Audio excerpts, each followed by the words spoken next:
This entitled mum meets a teenager with an emotional support animal. When her little girl says that she wants a bird too, it can only mean one thing to the EM. Time to steal the pet from the teenager. Happy birthday if today's your birthday and on with the revamped show.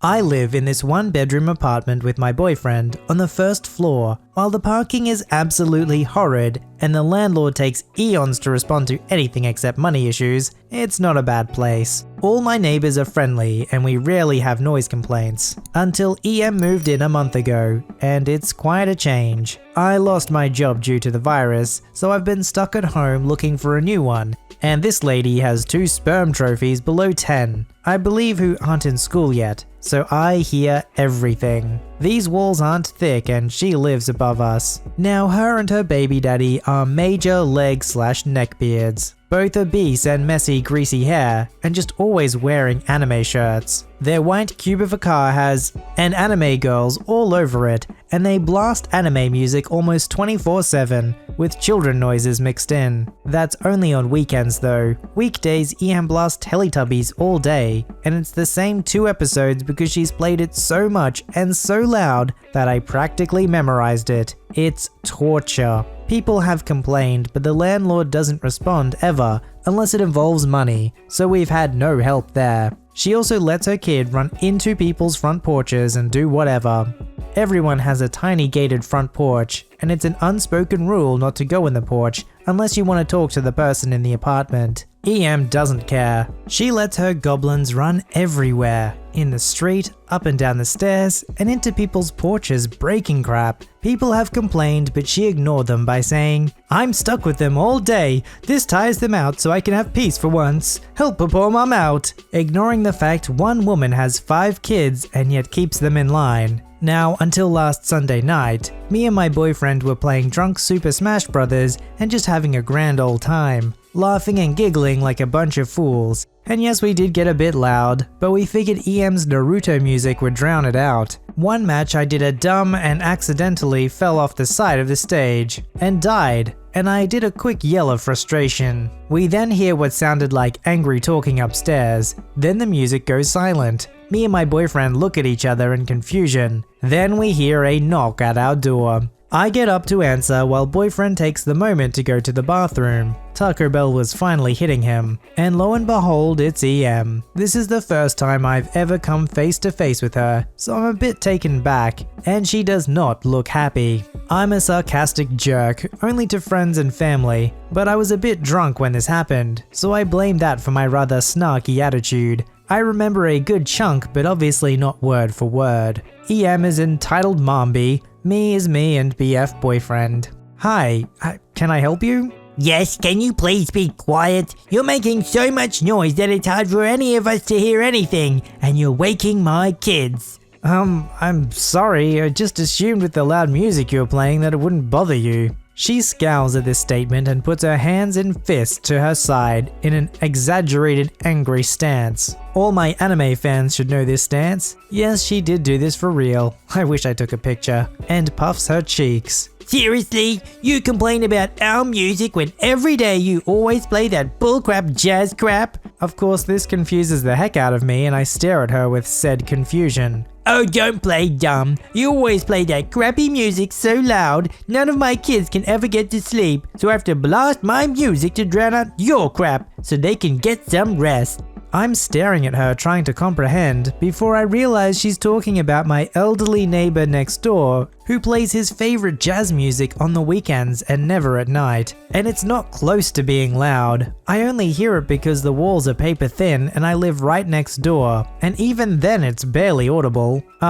I think you're confusing me for the next door neighbor. He's the one who plays jazz, and even then he never does it at nights. Maybe talk to him tomorrow? EM doesn't like this and stomps her foot. Stop lying. I know it's you playing that crap, and I want you to stop. If you don't, I'll call the landlord on you. I just laugh at this, to which it ticks her off even more. Look, I'm not the one playing the music, and frankly, even if I was, I wouldn't be able to hear it over the anime crap you blast every night. So if you have a problem, talk to the landlord. I try to close the door, but she puts her hand and foot down, so I can't close. And she goes off on how much of a bee I am, and how dare I do this to a mother, yada yada. She then sees the TV and us playing Smash. She then proceeds to try and force herself in, and I quickly try to push her back. What the heck do you think you're doing? Give me that Switch. You keep my kids up all night with your crap music and you've been extremely rude to me, so I'll give them that Switch as compensation. Finally, my boyfriend gets out of the bathroom, sees me fighting EM to close the door. He heard everything but sadly couldn't leave the toilet, runs over, screams at her to get the frick out or he'll call the cops, and pushes her back to where we can close and lock the door. She spends the next 10 minutes screaming and banging our door before finally giving up and leaving after my jazzy neighbor comes out and yells at her to leave, to which she finally does. Me and BF stay by the door for a good 20 minutes before we decide enough for tonight and sleep. I believe EM turned her music up louder. Next morning we emailed the landlord and are hoping for the best. She's giving me death stares since, but I rarely go outside anymore, so it's very rare. I don't understand this kind of hypocrisy where they're complaining about loud noises next door, and yet they're making loud noises themselves. If you want a peaceful and quiet home, then why are you making things so loud in your own home? It must be that you just prefer the loud things of your taste and not others. But if you want to live in an apartment complex, that's the trade-off that you have to live with. You're gonna be in closer proximity with your neighbors. You can't control who your neighbors are, but you can control how you react to them and how you try to resolve conflict. The EM is only making it worse for herself. This happened about an hour ago and I'm still a little shaken up. Definitely one of the scariest experiences I've had in quite a while. So today was a nice day and there is a produce stand about 2 miles from my house. I've been wanting to get my little Linny, it's a breed of small bird, used to a harness because I'm going to college next year and she'll be able to come with me to campus as long as I can control her easily. I try and walk her to the produce stand and get her a little crabapple as a treat for being a good bird. Anyways, onto the story. I was walking back to my house, letting my Linny eat her apple happily. As I was walking down the sidewalk, a little girl, around 8, pointed at my bird and happily laughed to her mum. Mom, look, it's a cute bird. Her mum looked at me kind of suspiciously, which I'm kind of used to. People are usually not used to seeing pet birds on harnesses, much less outside. I crouched down to get to eye level with the girl. Yep, her name is Birdname. Do you want to feed her some apple? I offered her the apple. She looked at her mum and her mum nodded, and she excitedly took the apple and held it near my bird. She took some bites and the little girl's face lit up. Mom, I want your bird. Can I get a bird, please? Her mum just looked at me and smirked. Well, why don't you ask this nice lady for her bird? LG's super excited. Can I have your bird? This really shocked me. I love her like a child. I would not give her up for anything. She has snapped me out of anxiety attacks and depression swings. I figured she didn't see a little medallion I have on her harness that says she's an ESA, emotional support animal. Sorry, she's a service animal.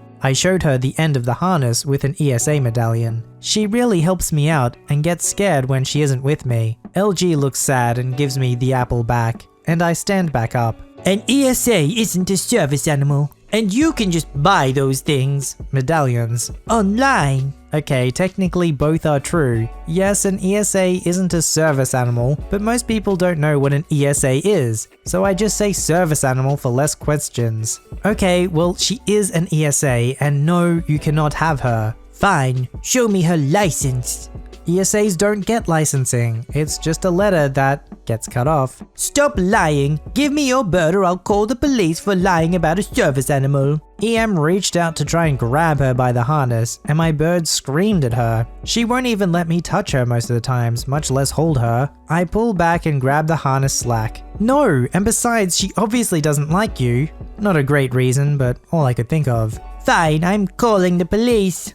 At this point, I'm freaking out, so I don't remember exact wording. She proceeds to call and say my bird attacked her and wanted my bird euthanized. I was trying to calm down my bird because she was getting freaked out, and I was getting freaked out, and overall, not good. The police showed up about 10 minutes later, and I'm crying on a nearby bench because I do not handle this sort of stuff well. During the wait time for the police, she continued smirking and saying how I deserve this and how I am a bratty teen who is taking advantage of people who actually need service animals. The officer was super kind to me, helped me calm down, and collected our statements. I showed him the electronic ESA letter I have on my phone. You only need a letter from a licensed psychologist who has been working with you for a while to get an animal and ESA title. I also showed him a bite that I got from my bird about a week ago and showed what a bite would look like. The EM didn't have anything similar to it and she accused me of lying. Finally, the officer had enough and kindly but firmly told the EM to stop lying.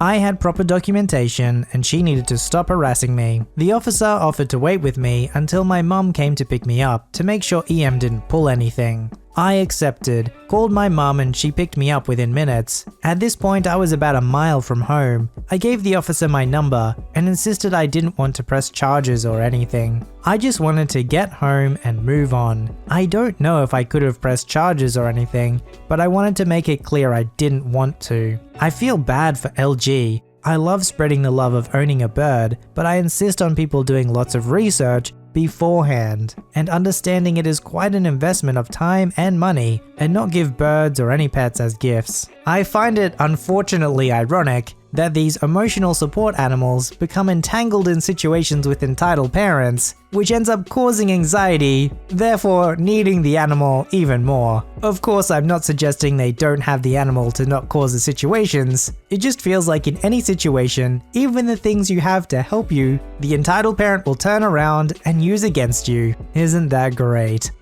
In the summer of 2005, I was 14 and my family was just leaving a vacation from Thailand back to our home in India. This vacation coincided with the release of the 6th Harry Potter book, and for two Potterheads like my sister and I, life was good. We spent 2 hours of our last day in Thailand waiting in line to get the book. My sister and I had an agreement that I would read the book first and give it to her once I was done. Out of mutual respect, the first reader always tries to read as fast as possible and get the book to the second reader. So the rest of the vacation, that's what I was doing. Non-stop reading. When we got onto the flight, it was a 232 seat setup. My family had decided to get 4 seats. 2 seats next to the window for my parents, and the row immediately behind for my sister and I. The first time I put down the book during the flight was during the meal service on our flight back. I wedged my boarding pass stub as a bookmark, closed the book, and put it in the seat's back pocket. I began talking to my sister about how great the book was, etc. Shortly, the man in the row behind me,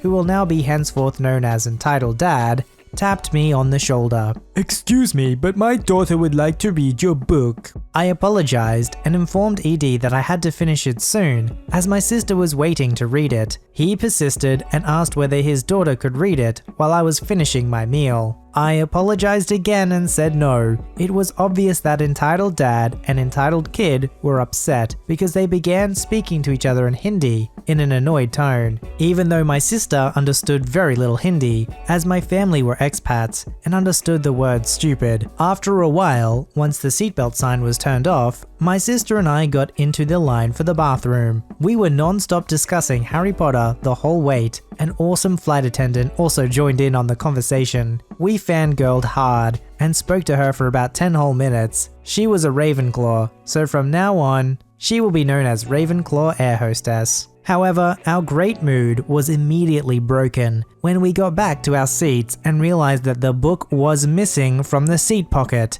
My sister and I got super panicked and began to search the ground. It was a really fat hardcover book and could have easily slipped out onto the ground. We scoured our seats, asked my parents in the front row to help, and even asked Ravenclaw flight attendant to help us. However, the fasten seatbelt sign came on again and we had to get back to our seats. I was so frustrated, I was almost in tears. My sister whispered it could have been ED and EK behind us, but I refused to believe her. I mean, truly, who would steal a book from a kid? My sister pacified me and my parents from the row in front, assured us that they would buy us another book and not to worry. So we settled back in. They had turned the cabin lights off and everyone was really quiet and mostly sleeping. However, I noticed the row behind us had their overhead light on. I knelt on my seat, looked back, and lo and behold, Entitled Kid was reading Harry Potter and the Half-Blood Prince. I shoved my sister awake and showed her what was happening.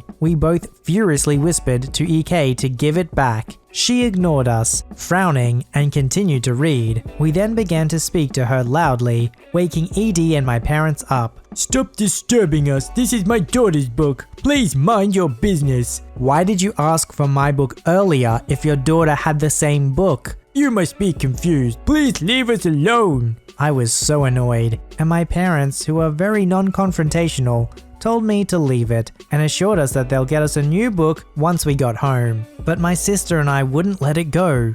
It's freaking Harry Potter. We pressed the call air hostess button and asked for Ravenclaw air hostess. We informed her of the situation. We also told her that my book had my boarding pass wedged into the book as a bookmark. We were hoping Entitled Kid hadn't discovered it or removed it. She said she'd handle it. When the flight was almost over, Ravenclaw air hostess was coming by with coffee and tea. When she got to EK and ED's row, she started gushing about the Harry Potter book EK was reading. She asked the girl if she could see it because she's such a huge fan. EK gave her the book and she began flipping through the pages. My sister and I were craning our necks to see the action and holding each other's hands. Like a sign from the heavens, the boarding pass stub dropped. Ravenclaw air hostess picked it up and feigned innocence, said to EK, "Oh, I think you're in the wrong seat, sweetie." She then switched to a firm voice and turned to ED. "This boarding pass belongs to the passenger in the front of you.